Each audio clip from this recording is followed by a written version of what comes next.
What's up, everybody? We are back with another podcast episode, and today I'm really excited because we're going to be talking with another fellow adaptive athlete and a Black Label athlete, Jedidiah Snelson. And I saw another podcast, and they called out the S, not Nelson, but Snelson, right? So I should do that too. Welcome to the show. Correct. Good to have you. I've known Jed for quite some time. First time I met Jed was at the Kulak Combat, which is a local CrossFit competition. And the guy had everyone in awe of him as he was doing everything else. And I thought, I have to meet this guy because he is a complete. And you've just continued with your progress. You've been everywhere. It's a great honor to have you on. So I appreciate it as well. So right now, what's on your schedule? What's your big competition and what are you training for? Yeah, so I still have two big competitions this year. I am actually getting ready to head to Spain for a little over a month. I'm going to compete in Barcelona, which will actually be September 15th through the 17th over in Barcelona, which is a huge adaptive and able-body competition that just started last year. And then we're actually going to spend the month in Spain because my wife and I are actually considering moving there. So, yeah, just a great city. Weather's like San Diego, very accessible. I went and competed there last year and was just really fell in love with the area. So we're going to give it a full month to kind of have less of a vacation feel and more of a like real life feel and see how it goes, and then kind of make plans from there when our daughter graduates high school. So, and then I have the WheelWOD Games, which is our world championships, our true test of the fittest in the adaptive divisions, which will take place the end of November into the 1st of December. It's just like the games. It's going to be 4 days. 12 events, true test of fitness that'll work us all. So just getting ready for those 2 years, really ramping up for me. And so, I'm super excited. So for those folks that don't know you, we consider Jed as, you compete at the highest level for adaptive athletes. Whatever that may be. We've talked to you a little bit about CrossFit Games and different things and the offerings that are out there. But as you mentioned, the big competition come up. How do you consider yourself? Do you consider yourself professional? Do you consider yourself amateur? You go to the biggest events, so we consider you a professional. Yeah, it's tough. Yes, by true definition, I am a professional. I do compete at the highest level. There is no level higher than what I compete at in the adaptive world. I am paid to compete. Payment wise, I'm more on the level of a minor league athlete as far as compensation goes, because there's just not a lot of opportunities in the adaptive divisions yet. But we hope for the future. So while the money's not there, I've just been incredibly fortunate that I've had life situations where I've been able to really transition into this full time and just really live it out. And more so, not only as a competitor, competing professionally, but also as number one, an ambassador for adaptive CrossFit. It's fairly new, right? CrossFit started back in 2005, 2006. And for adaptive CrossFit, it really started in 2012 and the first competition was in 2015. So it's fairly behind as far as that trajectory of where CrossFit has gone and evolved to. But, it's been good. And so I really try to promote it and just the methodology in general. I 100% wholeheartedly believe in it.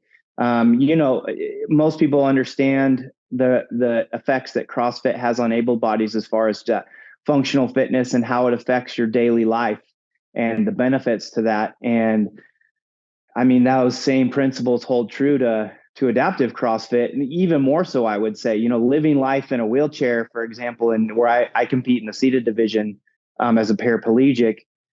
Life is rough, and it's full of awkward movements. And so I tell people, training CrossFit from a wheelchair is training in awkward movements.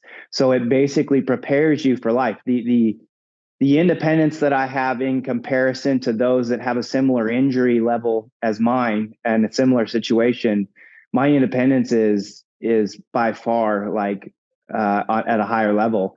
And it's just from doing CrossFit as a methodology for my health and fitness. And so, whether people compete or not, that's just something that I really want to promote and see grow. And when you do that, naturally you're going to have that segment of those that get into CrossFit for health that want to compete just because as they get into it, they have that desire. And so, rising tides raise all ships. And so if we grow CrossFit in general and help people get healthier, it will also grow the competition side as well. So they work hand in hand. I love that. That's a great thing, and the way you explain it is fantastic. So let's kind of take a step back. Before your accident, did you CrossFit? Yes and no. By the true, like actually in a CrossFit box doing CrossFit, no. Prior to CrossFit, I worked in pro sports, in action sports. I was a strength and conditioning coach for the highest level of supercross athletes. I worked with X Games athletes. I trained some MMA fighters and so on. And in that, we did what was, it looked very CrossFit-ish, right? It was constantly varied. It was high intensity. It was very functional movement, but it was tweaked in that we were more focused on complex movements. So a lot of plyometrics were involved, a lot of balance to work on reflex and fast twitch muscles, a lot more compound, complicated, like I said, movements at a lighter weight. We would tend to do metcons that were longer for more of an endurance factor as well with racing. But it looked very CrossFit-ish. The funny thing was when I started doing that in 2004. And I moved to Southern California to do it full time at the end of 2006. And that's really when CrossFit was taking off, and especially in Southern California. And I remember at that time, it's ironic, like so while I was training athletes, I actually, for my own benefits, I was doing MMA training. So I was fully involved in jiu-jitsu and Muay Thai at that time. And a lot of the guys that I did jiu-jitsu with was doing CrossFit as kind of their endurance or their base to build their fitness for jiu-jitsu. And I thought CrossFit was the stupidest thing in the world at that point. It had this real bro mentality. They were constantly coming in hurt because the idea at that time in its infancy was, this is the weight, this is the movement. You either do this or you stand by the bar for the whole whatever like the workout was. And so you had people pushing themselves beyond their limits. And so at that point I thought, this is the dumbest thing in the world. Like, what are these guys doing? Like, but as we know, CrossFit has definitely evolved since that time. And the mentality especially has completely changed, where everything is scalable. We're going to meet you at your level and we're going to build you and progress to where you need to go. And it's just become so much more of, check the ego at the door and let's see how we can get you to be as fit as you can be wherever you're at. And so with that mentality, I love CrossFit now. And it's nowhere near that when I was first introduced to it from the outside. So. Yeah. And so I'm assuming a lot of those jerseys and things behind you are motocross, right? Yeah, so these are all athletes that I've either worked with firsthand and trained, or it's memorabilia from my own competitions and my own racing days and whatnot when I was competing. So, but yeah, I've yeah. It's exciting to me, and we can get into the talking about adaptive stuff and methodology because I'm tight in that community as well. But I got to first start out because I also worked in the power sports industry. I worked for a snowcross team, and I think you've worked with cross athletes as well, if I remember right. Yeah, I trained a Polaris racing team for a while, and then I'm sorry. Go ahead. You broke up there. You worked with? So it was a Polaris team based out of Oregon, I believe. I do not remember the name of the race team. The main racers that I worked with was I've had many concussions since then. So it was Joe Parsons, who I went on to continue to work with for X Games and whatnot. Yeah. And then Derek Ellis, who I also continue to work with privately with his own racing ventures past that team. And then there was a couple other members, Riley, I don't remember his last name.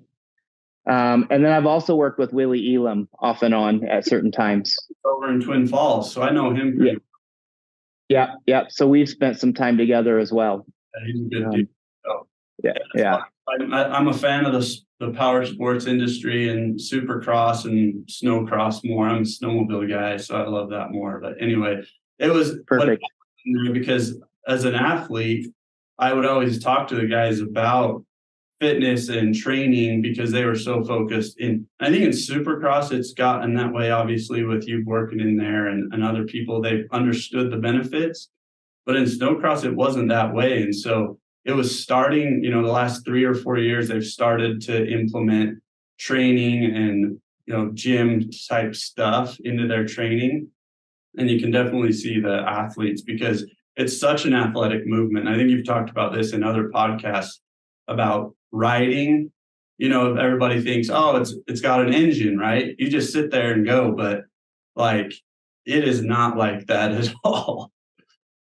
Yeah, no, not, motocross is actually considered one of the most physically demanding sports in the world. UMPC, University of Pittsburgh Medical Center, did a test back in, I think it was 04 or 05, where they brought in like 2 or 3 athletes from every sport and just put them through certain tests, certain endurance tests, VO2 max, all these different components to measure fitness in their own way. And at the end of the test, they deemed the motocross athletes were the most physically demanding. Soccer was the most cardiovascular demanding. CrossFit finished, or motocross finished second on that list as well, as far as the cardiovascular demanding. That's the main component that I think people don't understand is that, running a high heart rate for 30 plus minutes in 2 motos with an hour in between, like it's aerobic. You go anaerobic every time, with heart rates anywhere from 180 to 200 sustained. But it's definitely the cardiovascular side is definitely important to that sport as well. So, and that's really where the base of fitness started in that sport, was more on the cardiovascular side. Most of the original trainers came from the cycling industry, from professional cycling. And so that was kind of the base in the beginning of it. But as we developed, some of us trainers started to realize that the demand on the physical side was much more prevalent, and that we needed to focus on more dynamic movement than just sitting on a bike spinning to build that cardiovascular base. And so it took kind of a radical change. I would say in really like 08, 09 is when it started to really shift that way. And the principles behind training those athletes really started to develop to what it is now. Have you stayed pretty involved in the motocross type X Games things, or are you not so much involved anymore? I haven't. I trained athletes. So I kind of dipped my toe back in. I have an athlete now that races off road that I just started working with. I had an athlete last year that was local, that was going to Loretta Lynn's, which is the largest national amateur race. It's huge. It's very intense. It's in Tennessee in the first week in August. And so the physical demands are, yeah, insane. And so I had an athlete that came to me about 4 months before Loretta's, and I developed him to prepare him for that. But the real last year, I want to say, I think 2015 was really the last year. I moved out of California in 2010. So I stopped at basically as my family developed, I kind of got out of it because that wasn't really a family job. And I was gone all the time and traveling, and I wasn't going to do that to my daughter. I wanted to be present and And I didn't want to raise my daughter in Southern California, to be honest, either.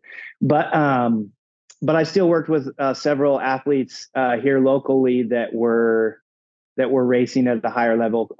Few that raced Canadian nationals full time professionally, and then a couple that were amateurs that were racing the Loretta's and that highest level, trying to go pro. So yeah, I really was involved heavily in that until about 2015, and then my shift started to go more for my own athletic career as far as competing in CrossFit. And as I started to get into that, I had less time to work with athletes. I'm now just starting to transition back into coaching.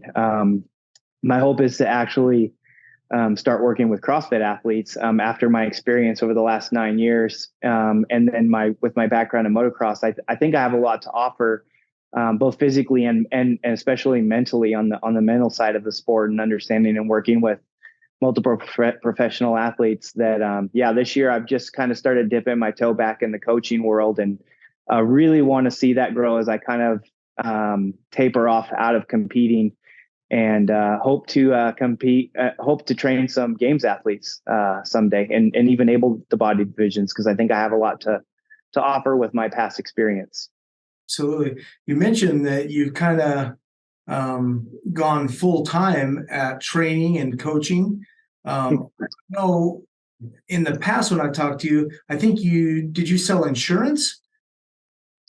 Yeah. So while I was racing, I did race at a minor league athlete level. Like I was compared to baseball because that's the easiest way to kind of lay it out. And I was kind of equivalent to like a AA, AAA ball player, is the highest level that I ever reached. So even when I was racing professional, and I raced for 17 years, 5 professionally, I was never at a level where I was really like making any money or anything. I was basically sponsored enough that my racing just didn't cost me anything. Outside of that, I knew it was never going to set me up or something that I was going to be able to do forever. So yeah, I got started in insurance at a young age, and I actually did that for 20 plus years, owned two different agencies over the time, basically one before I left for California to do training and coaching full time. And then when I came back, transitioned into doing that as a side thing again, I got back in insurance and owned another agency. So yeah, that was always kind of my diversity plan, my backup plan. And then when I really dove headfirst myself into CrossFit, that's when I sold my second agency in 2021, and really got into CrossFit full time. That's amazing. Good for you. Thanks. Yeah. Yeah. So now you've been able to do it full time, and you mentioned bridging the gap just to bridge the gap between motorsport and CrossFit. In my experience, it seems like there is a lot of injury in that sport. Have you been able to help others that may have had your same experience get into something that give them some kind of positive light after going through that kind of injury? For sure, 100%.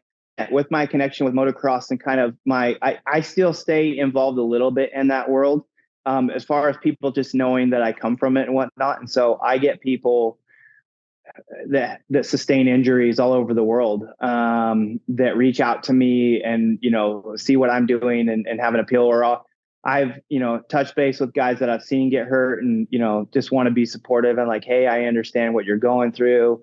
When you get ready to talk, I have some ideas for you that may help, just because the one thing, like for me, when I had my injury that I understood was, and coming from pro sports, the mental side, it's more like knowing the individual athlete and how they tick. There's not a general plan for everybody. Everybody operates differently based on their personality and their dynamic.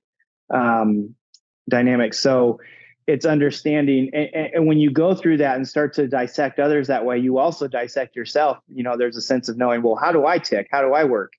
And so going through that, I understood that even when I had my injury, the number one thing that I need in my life to kind of maintain sanity is my competitive drive. And so I knew when I got hurt, I had to have something to just channel that into. And so that was my thing, was just, even in the hospital going through recovery, it was like, as long as I find something that keeps me like focused forward, I'll be okay. And so it's just kind of that same idea with others that I've touched base with. It's like, hey, like you may not be ready now or whatever, but if you're looking for ideas, let me know, because I'm happy to help. And then I've had others that have just reached out to me like, what is this? What do you got going on? And just kind of talking through with them and getting them pointed in the right direction. One of the things that really stood out when I first met you, Jed, was, a lot of people, when they go through an accident or an injury like that, there's either two pathways. You either shut down, give up, and or you move forward and you make the most out of everything. And you're one of those guys. I mean, so amazing what you've done, with your circumstances, how you turn that around into a positive.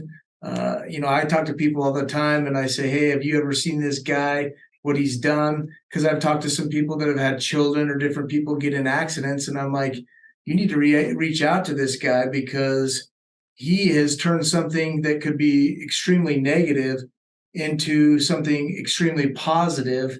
And I mean, I personally look up to you. I think it's amazing what you've done and how you speak out and how you stay involved in different things. That's got to be hard. What is it that motivates you, that keeps you just rolling like you are? Yeah, well, I appreciate those words, Troy, especially coming from you. That means a lot. So thank you for that. But as far as what keeps me going, I think at its core, its base, the number one thing is my faith, which you kind of mentioned about. But it kind of goes deeper than that, in that through my own life experiences prior to my accident and then going through this accident, one of the things that I really understood very quickly was that all adversity is equal.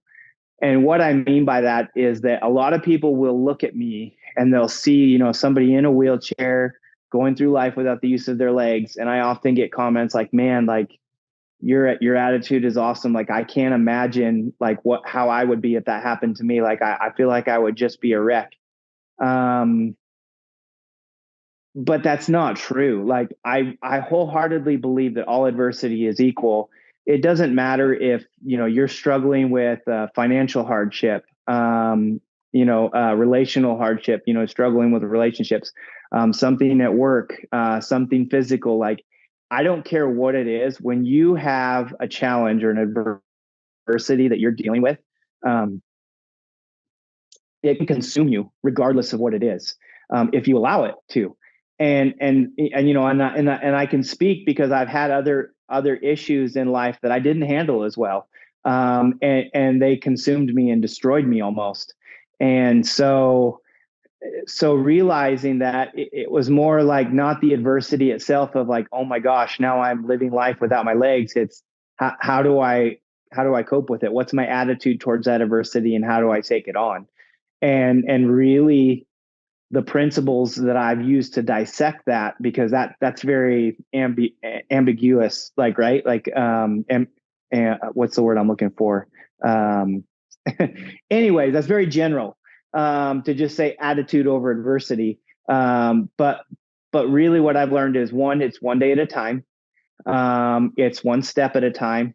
And you just slowly like try to work to be better and check off the boxes a little better today than what I was yesterday. The other side of that is that I define my own success. A lot of times we get caught up in other people's ideas of when we handle an adversity, like, what does success look like? What how do I deem what my success is? And a lot of times we rely on others to define that for us. And that's the problem, right? For example, in my case, when I was in a wheelchair, a lot of people, like, I had great support going through recovery and I had immense friends that were there for me. But there was this idea that, success was like, if you just keep pushing and you believe, stay positive, Jed, and you can walk again someday. And to be honest, it kind of pissed me off, because I understood that God put me in this wheelchair for a reason.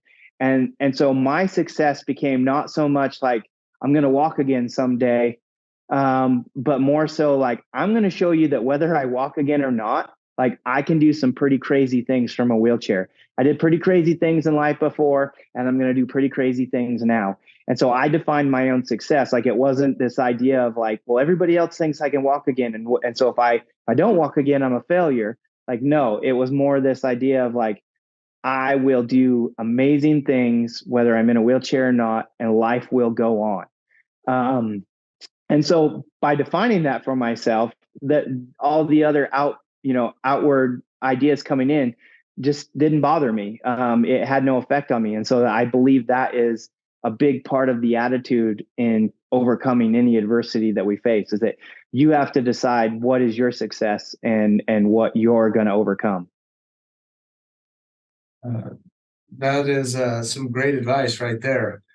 I think a lot of times we look at our adversity and we become the victim, right, first, and Yeah. then let it affect our life, our mentality, and that leads a lot of people to just spiral. And you've taken, your struggles and turned them into positives, which is very, very difficult to do. So kudos to you. That's amazing. No, thank you. So what is a day in the life of Jed?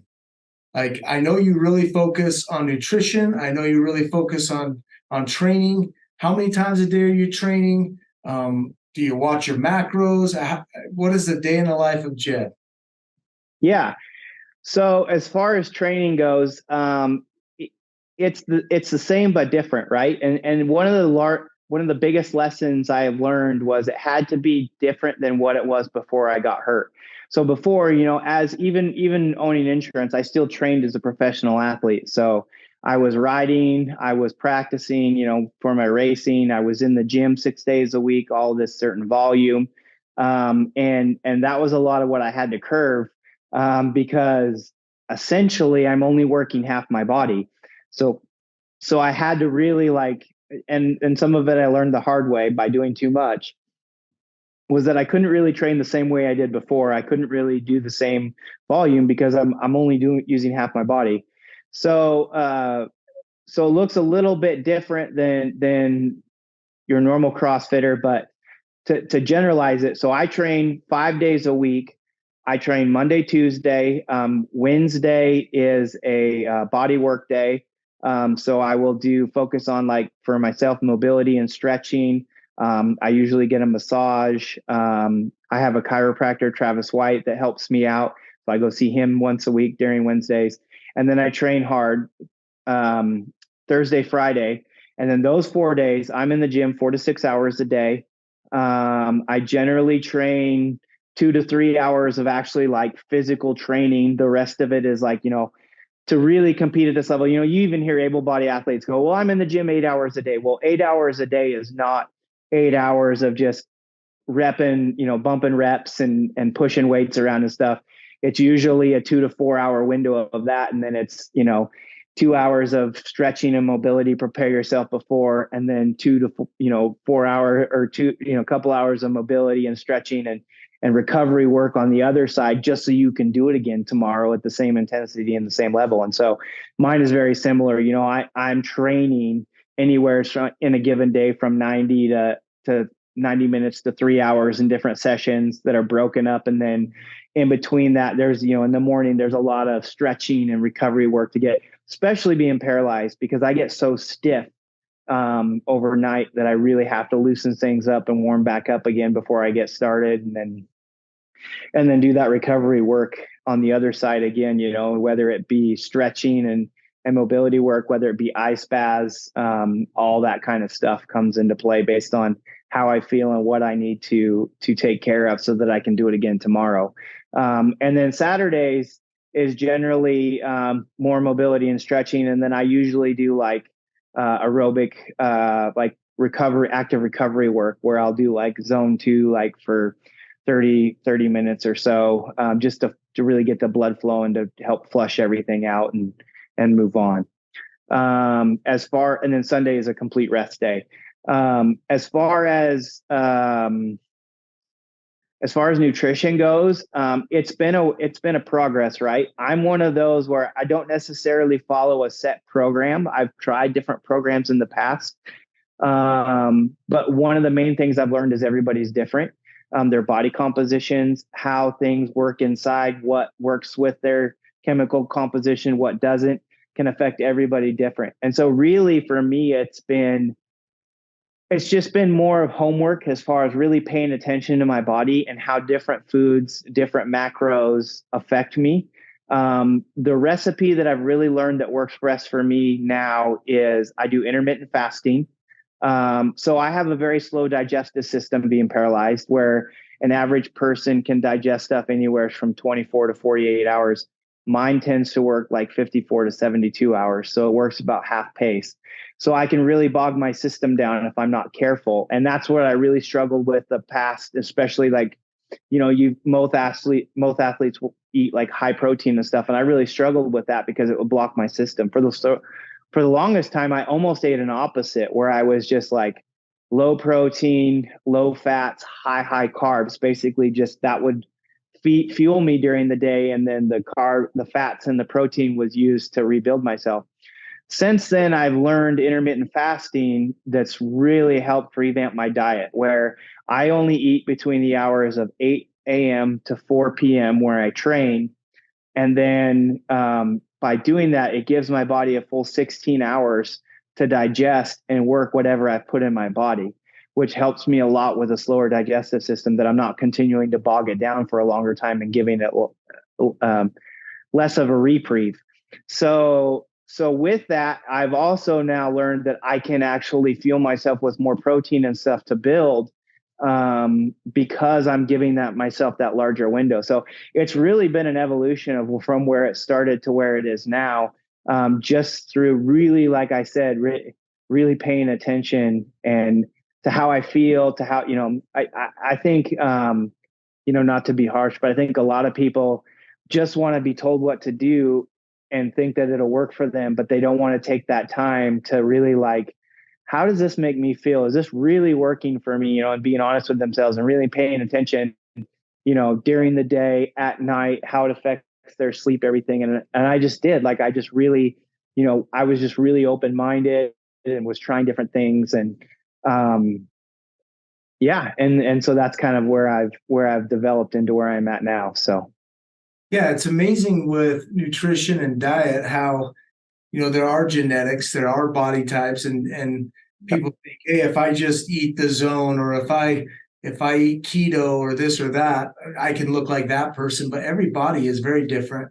I did not even comprehend, with your condition that, I wouldn't even have thought about how that would slow your digestive system. But obviously, when you think about it, absolutely. And so, Yeah. Custom diets, I'm with you. I think everybody's different, and you have to find your own way and find your own path, which is not always easy. It's not always easy at all. But and it takes the time. You have to take the time to do it, right? Yeah, I think that's one of the frustration with any nutritionist, especially the ones I've talked to, is that most people are just like, just plug and play, baby. Like, let me know what to eat, when to eat it, and I'll just do it. And it's like, it doesn't really work that way. There's no set formula.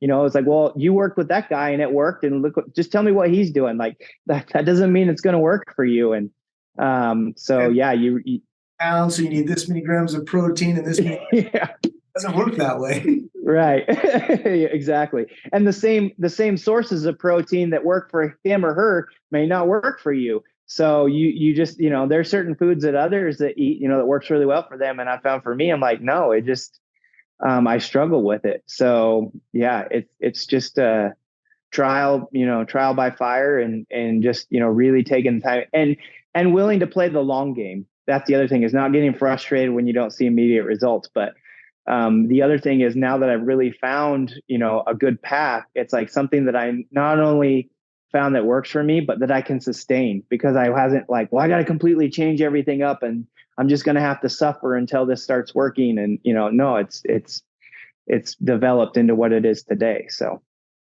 with your training, obviously you have to be creative, because like you said, you only train your upper body, right? Yeah. I mean, with all due respect, there's no leg day, right? Right. And when I'm sore up top, I say, okay, I'm going to do leg day, right? Or I'm going to do my lower half.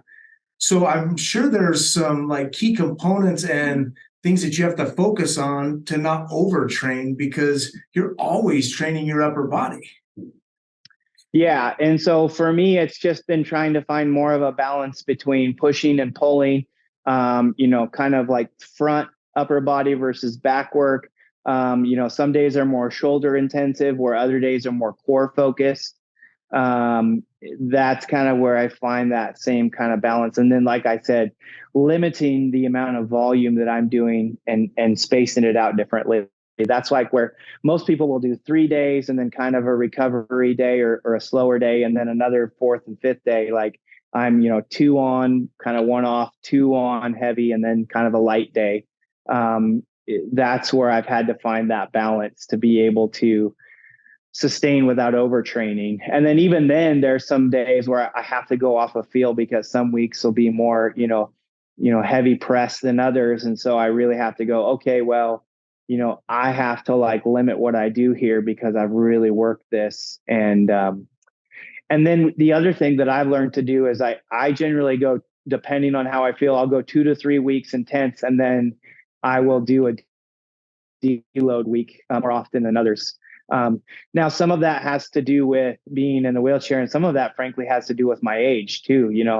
Sam Briggs is, I kind of like have leaned a lot on her, where as she's gotten older, but still wants to like train at a high level, she's had to like learn that there has to be more balance than what she used to do, and having more deload weeks and being more meticulous with what you train and how you train it. And because of my age, I think that's another factor where I've had to learn that I need more balance, and I need more weeks with, lighter weights, at intensity versus just always pushing the heavier weights and the heavier components.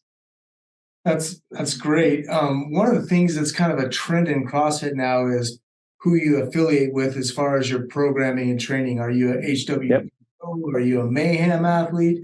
I assume because of your uniqueness, you do your own programming, or do you follow a certain model or concept and then try to incorporate it into an adaptive athlete? Yeah. So right now, today, I am doing my own programming. I have had the fortunate ability in the past that I've actually worked with 4 different programs. 3 of those I worked with where 2 of them I had personal coaches programming for me from very different styles. Both of those programs I did for over 2 years. I did a third program where I did for 2 years with WheelWOD programming, where they actually offer a competitive program. And that worked very well. And then I worked with Underdogs Athletics for a little bit as well. And what that's really been able to do is they all have a different feel, right? Or they all have a different perspective on what they feel is like kind of that one factor that you need to focus on, and then kind of how everything else falls around it, or what their system is. And from really spending a lot of time in multiple programs, I've been able to dissect and really see different perspectives as far as what that kind of singular focus is, or what that base is for that program.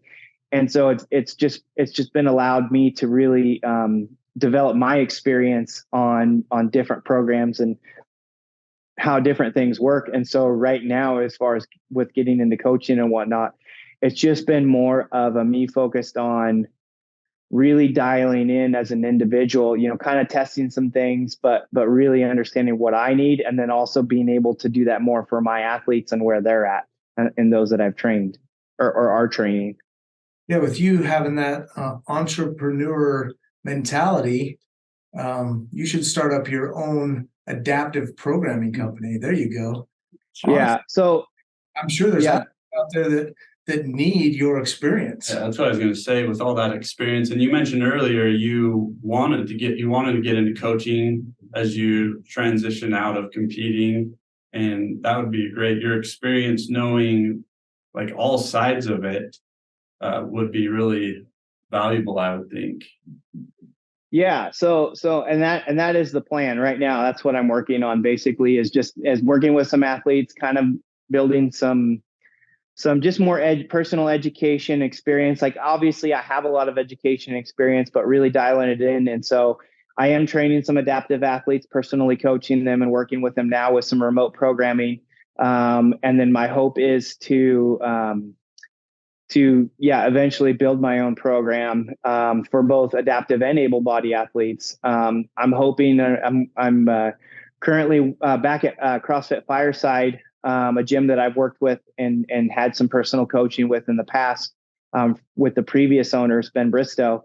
And now I'm working with the new owners, doing some coaching in the gym, and hope to eventually develop a competitive program with them if all the ducks align, to where I can just continue to develop my coaching. And, I didn't start at the highest level coaching in motocross, right? Like, it started with some local athletes that were more proficient, or their desires were more proficient as far as where they wanted to go. And so I started coaching them and working with them on their strength and conditioning as I was racing, and involved with what I was doing.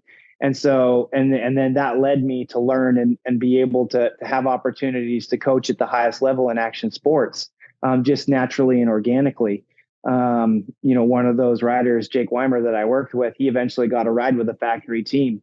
And then they told him, well, you have to hire a trainer. And so I was the first person he reached out to and was like, hey, you want to do this?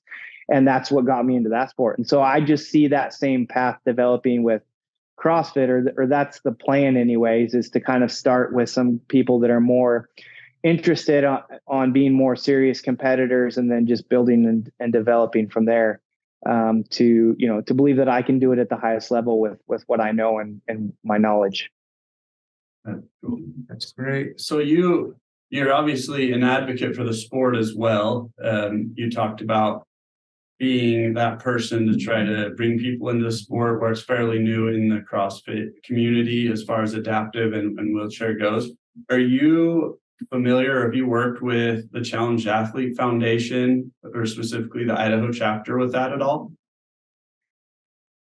So I'm going to be brutally honest here. I've touched base with them, and I've continued to try to offer to be a resource.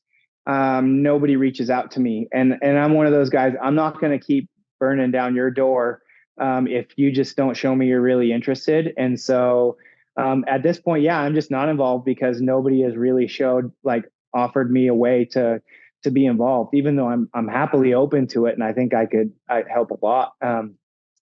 I as far as my own activities, I have enough going on. And so maybe they don't see me like participating in some of their recreational activities and whatnot. And that's just because I just have a lot going on. And so I just frankly don't have time for it. And that's not where my passion's at. But I know that they've, looked at doing some fitness stuff and getting involved, especially with the new facility they're building here in Boise. But at this point, nobody's reached out to me. Nobody's touched base with me. So that door's open, but I haven't had any interest. So I've had a similar experience with them, but I just saw in their newsletter they sent out today, they did something at Maltese CrossFit over here in Eastern Idaho with a bunch of adaptive, well, not a bunch, there was not a huge turnout, but it was cool that they've started doing it. But I just like, where you're in Boise, their headquarters the Idaho department's in Boise, and they came over here because they're trying to do more in Eastern Idaho, but I've had a hard time getting connected with them, and then seeing they work with Maltese CrossFit, which we know really well, and those people are great. But it's like, as a resource, it was just very interesting to me. Yeah, I mean, hope maybe one day, the ducks will align and everything will work out. But at this point, I'm here, but I just haven't had any interest from them, not myself. So one of the things I love to do with athletes, and when we do these podcasts, just outside of sport, just to learn more about them, ask some personal questions. So hopefully I won't get too personal, but when you look back on your life, and I respect you're a man of faith, a man of your word. Just everything you do, you always talk about faith and God and different things like that, and how it's developed you. But when you look back at your life, who would you say was one of the most impactful mentors, or an individual that really helped develop you and make you who you are?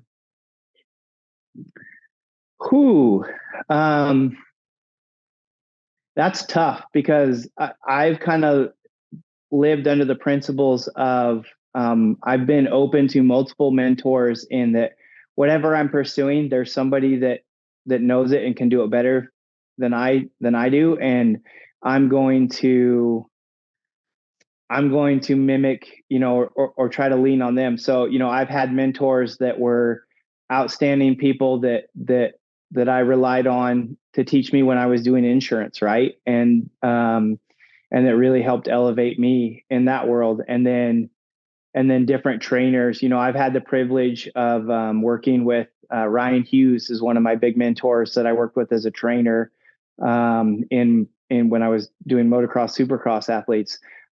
We just had a very similar mentality. I was fortunate enough to spend time with him as well as several of the other trainers.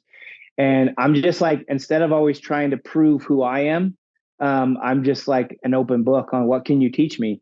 What's your perspective, and trying to be open-minded. One of my favorite lines comes from that show, Ted Lasso, and where he talks about don't be judgmental, be curious. And I really think that that's one of the things that's led me to have multiple mentors is that I'm just constantly trying to be curious and what can you teach me? And so I've been fortunate to just hear a lot of different perspectives in whatever avenue. But I think one of the things that's motivated me is my drive and my desire to always want to be at the top. Whatever it is I'm doing, I'm very competitive, and it's like I want to be one of the elite.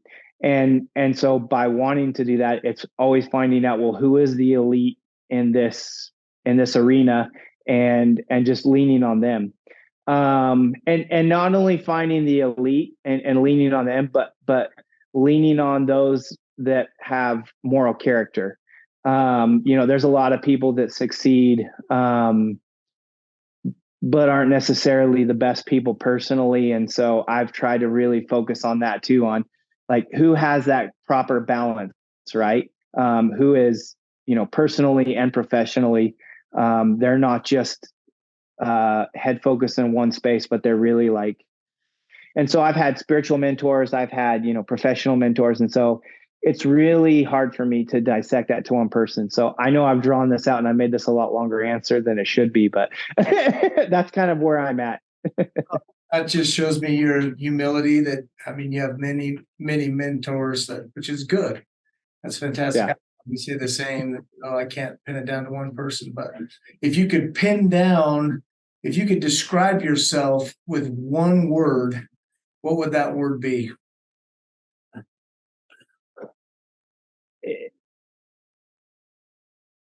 Determination. Love it. I would have said work ethic, but that's two words technically. And that I definitely learned from my dad.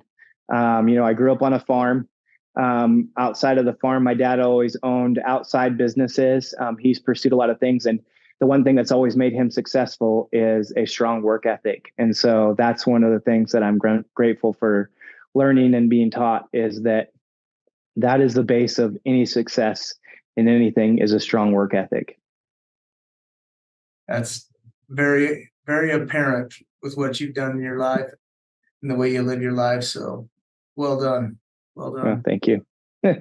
So you're still in Idaho, in Boise, and you're talking about moving to Spain. We don't want to lose you. Number one, out of the United States. Number two, we don't want to lose you out of Idaho. So we're going to have to talk about that. We're going to have to talk. Well, that's Fireside would hate to see that too, I'm sure. Yeah, that's, nothing's set in stone. It's something that we're looking at. My daughter just started yesterday, her freshman year, her first year in high school. So we still got 4 years, both my wife and I were moved around and attended multiple schools, and that's hard. And so we've tried to really allow her to stay with that tight knit group of friends and really develop friendship that way. And so we're committed to staying until she's done with her journey that way. And so there's still a lot of time before that happens. Well, we really appreciate you spending time with us today. I know it's a sacrifice with as many hours as you're training. It's a huge sacrifice, obviously. I'm going to be in Boise here in a couple of weeks at a competition. and hopefully I might see you down there. CrossFit. At Proven. Yeah. We'll definitely hook up, but just want to tell you you're an inspiration to me and so many others. I love following you on social media. I love what you do. I love what you stand for, and just keep up the good work. And thank you for your time today. Well, I appreciate you guys. I appreciate the opportunity to share. So, all right. Well, keep grinding. Thank you. Yeah. See you. I'm a champion for real.